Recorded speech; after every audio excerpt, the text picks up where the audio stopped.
Film bermulai, kita diperlihatkan seseorang yang mengendarai mobil sendirian. Kita sebut saja Steve. Lalu di perjalanan ia melihat sebuah mobil mogok dan tak jauh dari situ ada seseorang yang menghentikan mobil.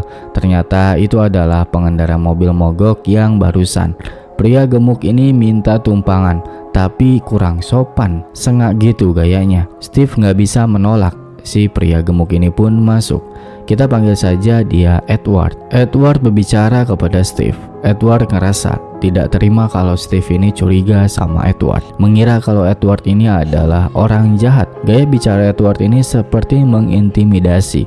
Wajah Steve mulai ketakutan, tapi ternyata Edward ini cuma ngeprank doang. Mereka pun tertawa. Meskipun agak canggung, mereka tetap berjalan. Kali ini supir yang berbicara. Omongan Steve ini seperti mengembalikan prank dari Edward. Dia berbicara kepada Edward bagaimana kalau sebenarnya Steve lah yang jahat, dan mengatakan kalau ia bisa saja membuat mogok mobil Edward. Terus juga Steve bilang bisa saja kalau ia seorang pembunuh bayaran yang harus membunuh Edward karena disuruh mantan istrinya persoalan hak asuh anak. Edward yang tadinya sangar berubah menjadi ketakutan, merasa perkataannya itu benar, lalu meminta Steve untuk menghentikan mobilnya. Mobil berhenti, tapi tiba-tiba ya, Edward dibunuh. Kita berpindah di sebuah restoran. Ini adalah Ray. Ray membawa kertas berisikan sebuah janji pertemuan dengan Skip. Skip yang duluan sampai. Ray langsung duduk di tempat Skip. Skip basa-basi kalau dia ini kenal dengan kakaknya Ray, tapi Ray tidak peduli. Skip ini adalah seorang detektif, tapi tidak terkenal, bisa dibilang gadungan. Skip sedang mengintai sebuah motel bernama Velvet Saddle. Motel ini merupakan tempat prostitusi. Skip memberikan bingkisan berisikan foto seorang perempuan bernama Stacy Lynn. Ray melihatnya tanpa sepatah kata pun.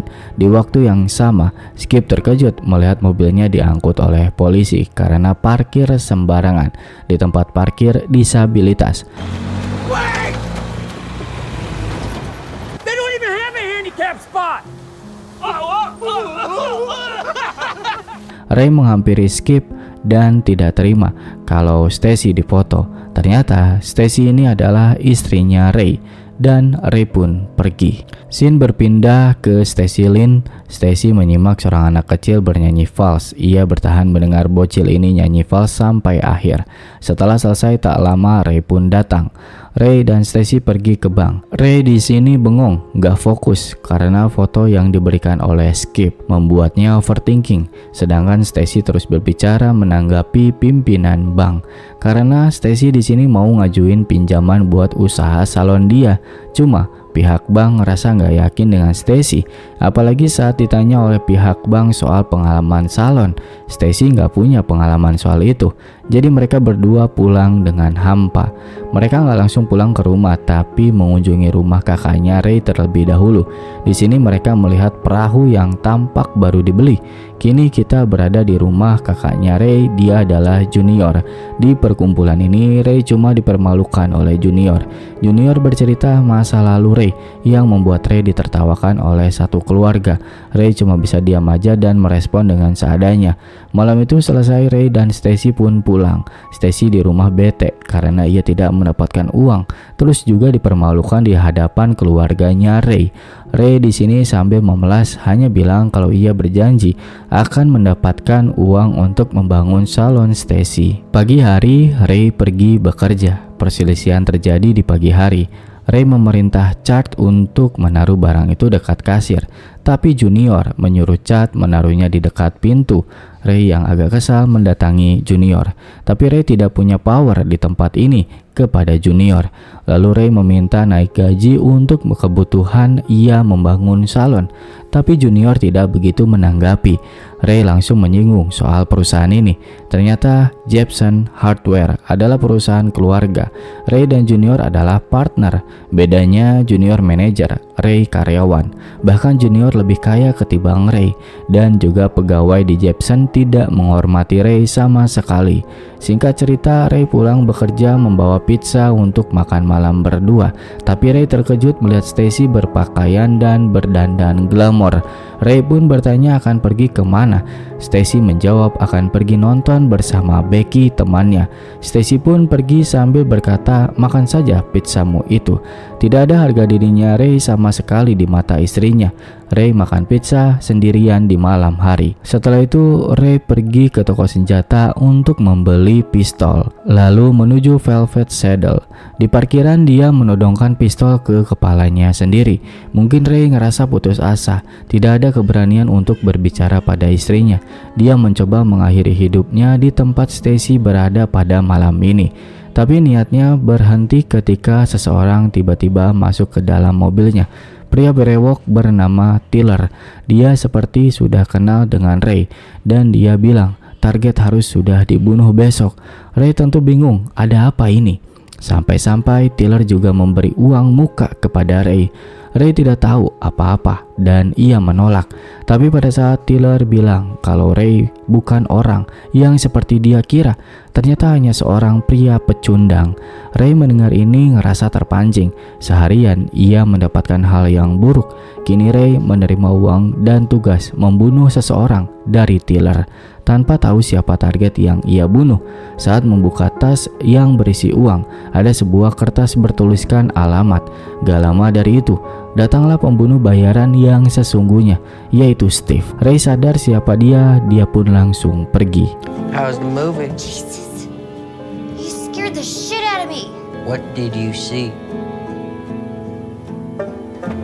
I forgot the name. Kita beralih ke Steve. Dia bingung menunggu di parkiran karena kliennya kok nggak datang-datang. Dia menelpon seseorang bertanya soal Tiller.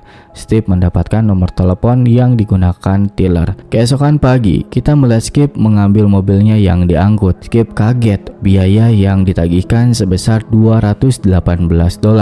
Dan sebenarnya dia ini tidak parkir sembarangan di tempat disabilitas. Skip dikerjain oleh polisi. Dan saat selesai penebusan, Skip melihat mobilnya seperti ini. Where are the tires?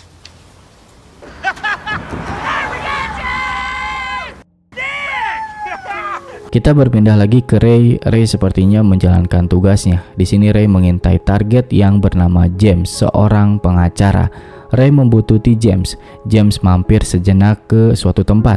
Sementara itu, Steve berada di klub. Steve di sini mencoba memanggil sebuah nomor telepon dan ternyata nomor telepon itu adalah telepon umum yang berada di klub ini. Ray masih terus memantau James. Dia keluar membawa koper. Saat malam hari, James mampir ke bar. Begitupun Ray ikut. Ternyata di bar itu juga ada Skip. Skip datang menghampiri Ray. Skip ini detektif yang aneh. Saking gak ada kasus, dia hanya bisa mengungkap Stacy yang sedang selingkuh. Ray di sini kesal dengan Skip dan mengabaikannya. Melihat targetnya ke toilet, Ray mengikutinya. Di toilet dia pas-pasan dengan si target yaitu James. Dengan muka gugup, dia masuk ke toilet dan keluar begitu saja. James keluar dari bar, Ray mengikutinya. Saat di luar, ia kebingungan dan inilah yang terjadi. Ray terbangun di mobilnya bersama James. Di sini Ray dicecar pertanyaan. Ya tentu, James menanyakan kenapa Ray mengikutinya. Ray orang yang cupu, dia menjawab hanya tidak doang. James melihat foto Stacy. Ray mencoba merebut foto itu, tapi James emosi, mencekik Ray untuk mengaku dan saat itulah Ray melakukan ini.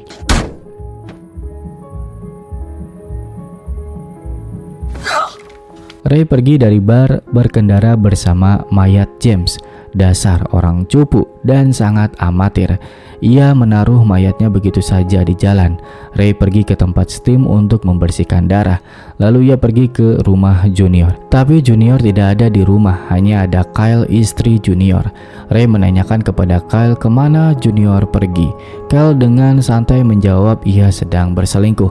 Ray bingung kenapa kok Kyle bisa seyakin itu. Kyle sudah pasrah dengan keadaan. Kyle mengatakan kepada Ray kalau ia sedang berselingkuh dengan Stacy. Ya, Stacy, istri Ray. Tapi Ray ini tipikal suami bucin. Dia nggak percaya dengan perkataan Kyle. Lalu Kyle memberikan bukti, sebuah kunci velvet saddle.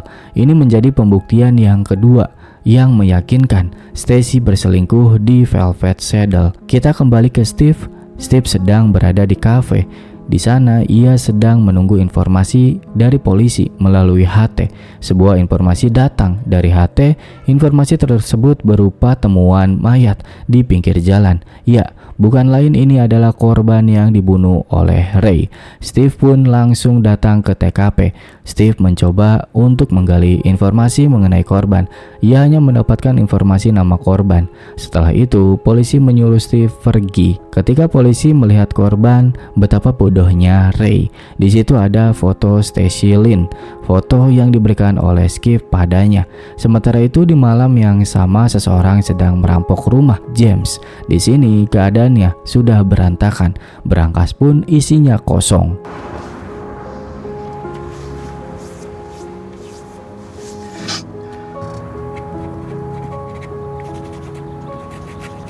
Ray pergi bekerja. Saat ia sedang mengecek barang, tiba-tiba Tyler menghampiri Ray. Di sini Tyler menanyakan soal uang James yang hilang di berangkas, dan yang semalam masuk ke rumah James adalah dirinya.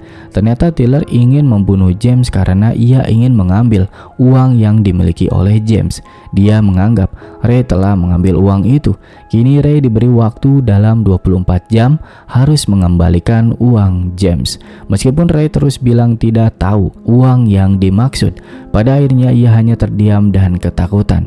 Kini nasib Ray tambah kacau. Istri yang selingkuh, membunuh seseorang, ditambah harus mengembalikan uang yang hilang padahal bukan dia pelakunya.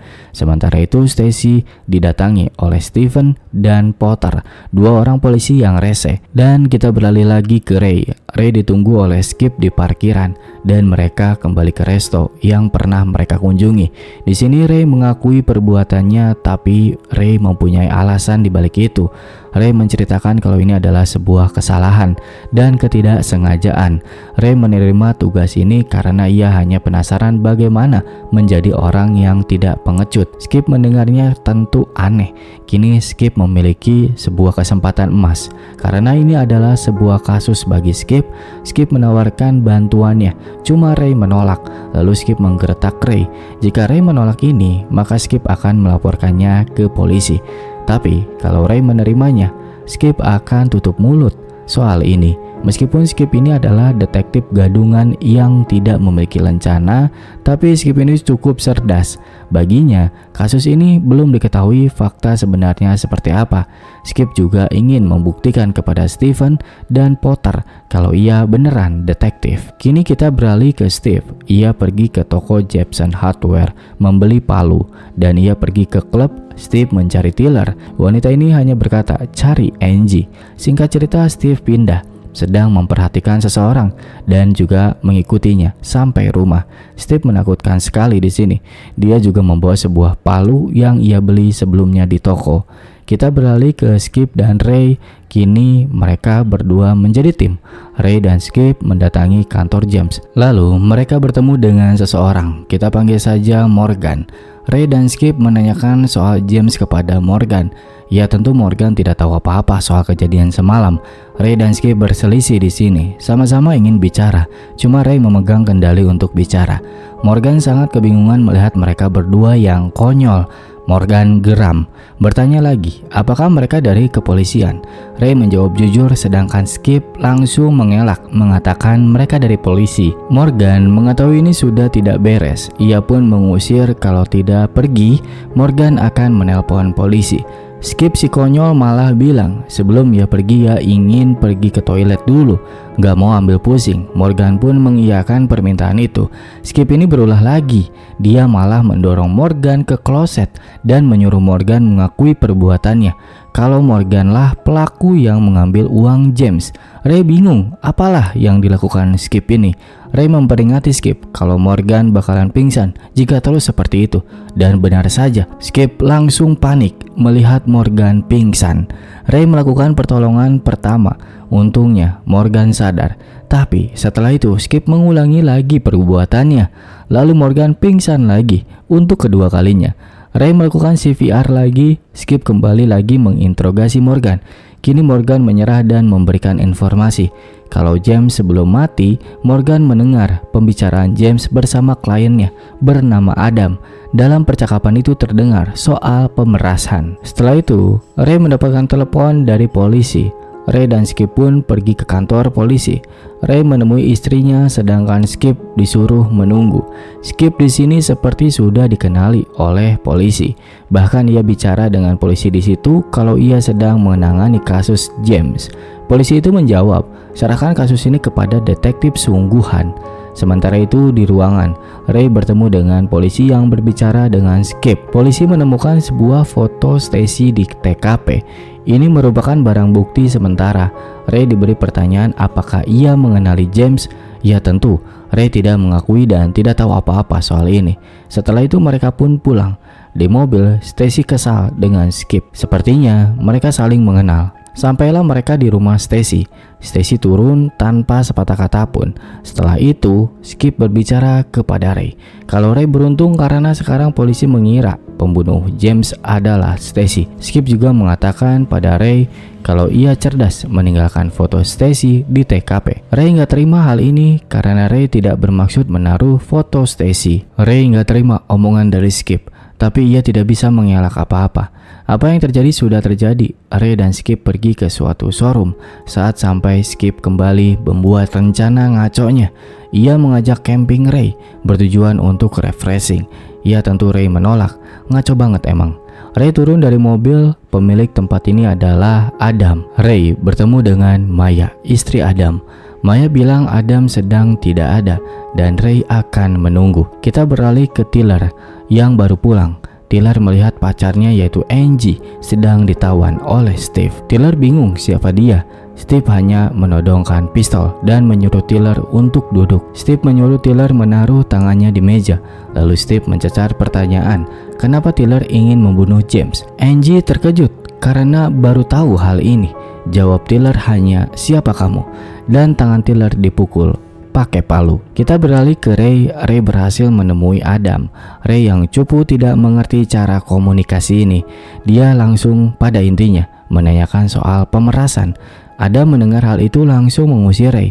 Ya, Ray ini cupu. Dia langsung pergi.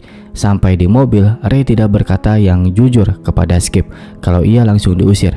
Dan tiba-tiba, Where's my goddamn money? Nice work, Ray. kita beralih ke Stacy. Dia baru sampai di Velvet Saddle. Dan yap, benar saja, di motel itu sudah ditunggu oleh Junior. Ternyata Junior berada di tempat itu tuh udah semalaman. Dugaan Kyle sudah benar-benar akurat. Stacy bercerita kalau ia ditangkap polisi. Junior yang mendengar itu malah bertanya apakah Stacy menceritakan soal Junior kepada polisi. Stacy mendengar itu kesal karena apa yang ia lalui. Junior malah mengkhawatirkan dirinya sendiri. Dan Stacy di sini merasa heran melihat Ray yang agak berbeda belakangan ini. Kita lanjut persoalan Adam di sini. Adam terus menodongkan pistol kepada Ray dan Skip dan menanyakan kemana pergi uang dia. Ya tentu mereka tidak tahu apa-apa. Adam sangat marah. Jika dalam hitungan ketiga tidak bicara, maka mereka akan ditembak. Tapi saat berhitung tiba-tiba Maya datang menawarkan kopi. Adam menjawab ia tidak butuh kopi. Istrinya pun pergi. Adam kembali menodongkan pistol, kembali bertanya soal uang. Lagi dan lagi istrinya datang. Kini ia membawa 2 gelas kopi untuk Skip dan Ray. Dan kini keadaan berubah. Adam pada akhirnya bercerita kalau ia pernah berselingkuh dengan wanita yang berada di klub malam. Ketika Adam memutuskan wanita itu, si wanita tidak terima dan memeras Adam sebesar $250.000. Jika tidak dipenuhi, akan menyebarkan soal perselingkuhan ini. Adam tidak ingin namanya jelek karena nama showroom yang ia miliki tidak ingin tercemar juga. Adam dikenal sebagai seorang family man. Lalu Adam bercerita pada istrinya dan istrinya setuju untuk memberikan uang itu, tapi melalui pengacara yaitu James.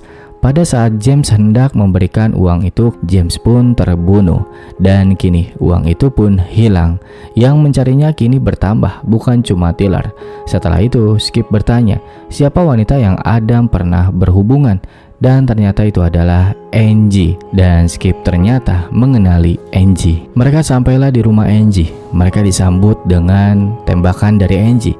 Angie mengira itu adalah Steve. Setelah Skip berteriak, Angie mengenalinya. Kini kita tahu kenapa Skip dan Angie saling mengenal, karena mereka berdua pernah berhubungan. Tapi Angie meninggalkan Skip karena dia aneh, sering berpakaian seperti koboi dan lebih memilih Tyler. Kini kita tahu fakta sesungguhnya.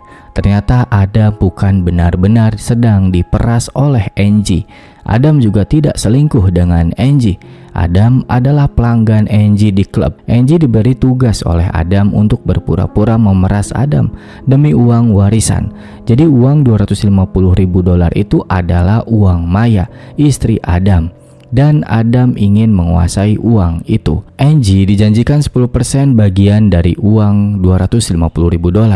Tapi sampai saat ini Angie pun tidak menerima sepeser pun dari Adam. Oh iya, by the way, Tyler mati dibunuh oleh Steve.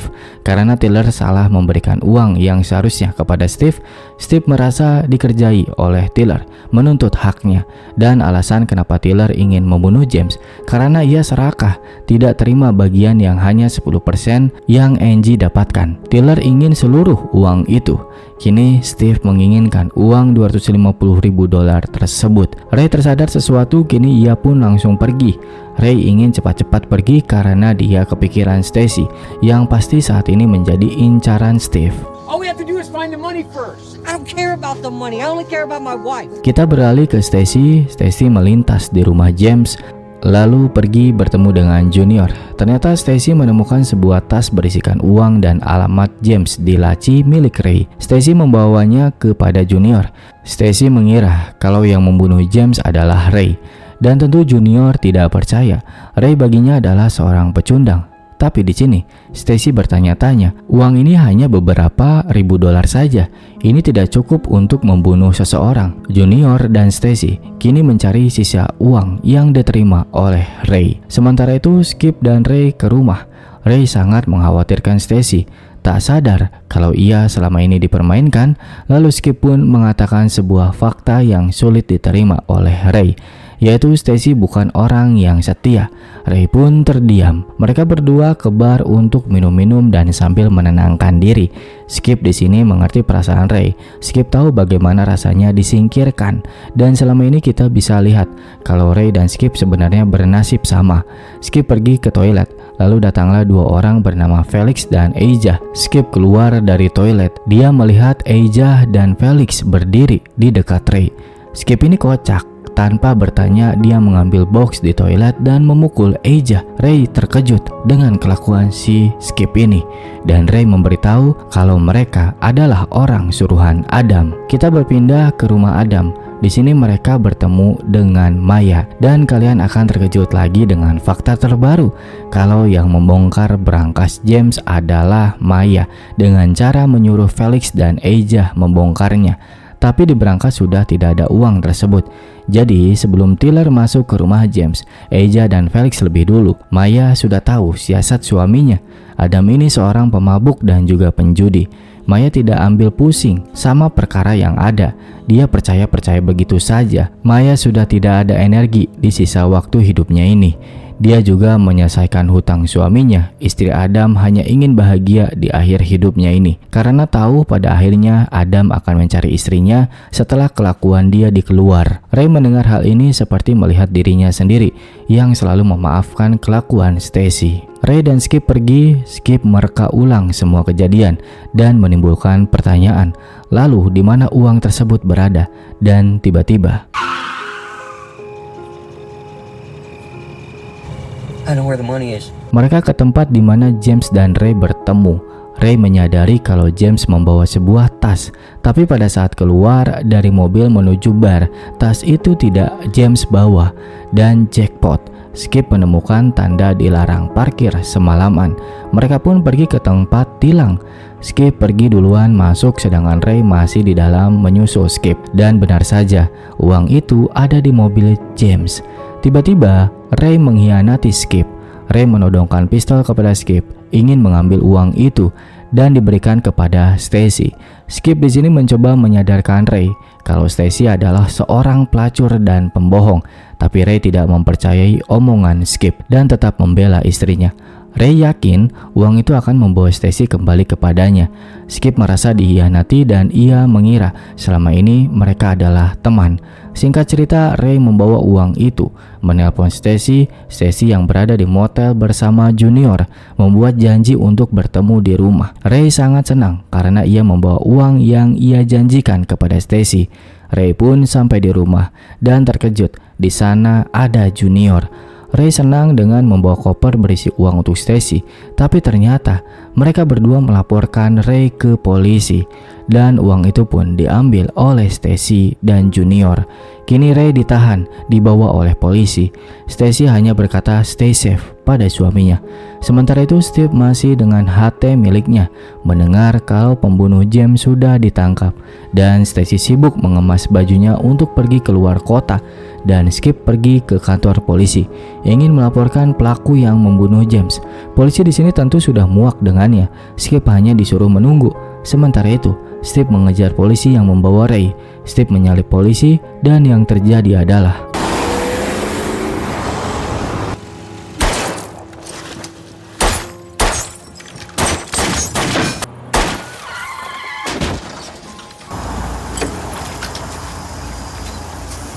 di kantor polisi mendapatkan informasi kalau polisi yang membawa Ray tertembak. Skip yang sedang berada di sana ia pun pergi. Skip berpikir sejenak di sini dan dia tidak jadi pergi ke TKP, melainkan pergi ke Velvet Saddle dan dia menemukan mobil Steve juga HT yang masih aktif di dalam.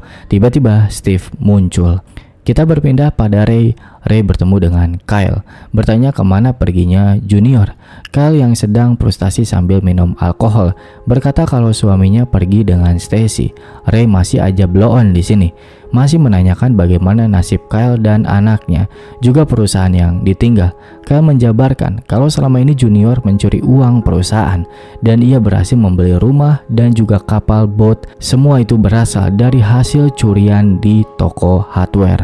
Dan kini Jepson Hardware sudah dijual sepenuhnya tanpa sepengetahuan Ray. Handphone pun berdering telepon dari Skip, tapi yang berbicara adalah Steve. Di sini Steve menanyakan soal uang. Ray menjawab, "Aku bisa membantu mendapatkan uang itu." Ray pun pergi. Ray mencari kemana perginya Junior dan Stacy. Dia menemukannya. Sambil mempersiapkan pistol miliknya, ia berhasil masuk ke dalam kamar Stacy. Tanpa basa-basi, Ray memergoki istrinya bersama Junior, lalu menembak Junior. Skip pun datang bersama Steve. Mereka janjian dan bertemu di parkiran. Kini Ray memegang uang dan Steve menawan Skip. Terjadi pertukaran di sini. Skip menghampiri Ray dan ternyata tak disangka Ray di sini bukan lagi seorang pengecut. Ray menembak Steve. Adu tembak pun terjadi. Ray tertembak dan mereka pun bergegas masuk ke kamar.